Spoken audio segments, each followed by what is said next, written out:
Ay nako, ayan, kasi ang hihilig sa magagandang lalaki, ang hihilig sa magagandang babae, o ano na pala nyo, o hindi wala din, di ba? Kaya kung ako sa inyo, makinig kayo sa sinabi ko noon. Humanap ka ng pangit at ibigin mong tunay. Yan ang dapat mong ginawa. Kapag makinig ka sa akin, let go sa let us out like this. Kasi sa na taon kay bilis iha, nung una mo marinig ang aking kanta, kay sarap balikan, gininto ang nakaraan. Sa humanap ka na pangit ay nagkantahan, minemorize sinaulo ng milyong-milyong katao na ang importante sa lahat ay pagkatao at hindi ang itsura na nakakalila. Manloloko, mandaraya kayo, wag na rin lang binuwag ko ng pagitan ng maganda at pangit na mula noon nililibak at nilalait, kinukutya, inaape, nilalayuan, minamaliit, tinatawanan at tinatapak-tapakan. Pero not anymore, di mo na mararanasan ang pagdiriang ka na para bagsang-basahan dahil tao ka na may dangal at halaga at ganda ng ugaling di makita sa iba. Ikaw ang pinakamaganda babae sa balat ng lupa. Ikaw ang pinakamaganda babae sa buhay ko.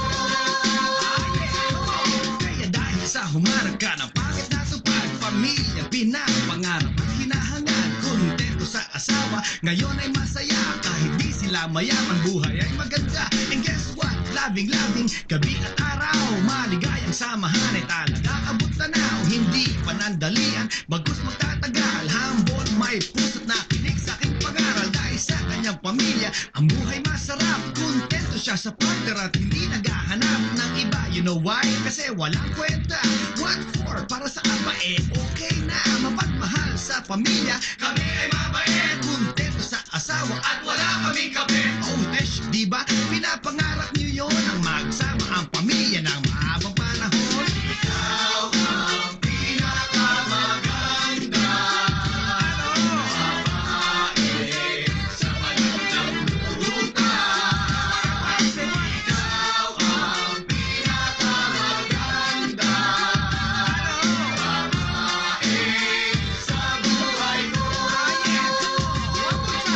Ikaw ang pinakamaganda babae sa balat ng lupa.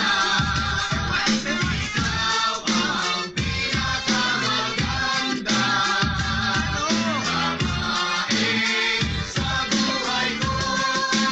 Pero sa mga lalaki at babaeng di sa akin sumunod, imbis na nagre-relax ngayon sila'y nakaluhod. Mga lalaki at babae na pinagtawanan ako at niloko-loko nila ang awitin kong ito. Sila ngayon ang gabi-gabing binabangungot na sa asawa nila ay may umaasungot na ang lalaki may ginagawang hiwaga sa dilim at sa asawang babae may ibang tumitikim. Di sila naniwala sa kanta ni Andrew E. Kaya ngayon broken hearted at broken family, bubuga sa akin at tapos nun hiwalay, depressed lahat at gusto na nilang pakamatay. Kaya para lumigaya ang iyong buhay, pumarap ka na bakit ang bibigin mo tunay. Kung hindi, sige ka, puso mo'y mabibiyak. Lahat ng di sumunod noong ngayon umiiyak. Ikaw ang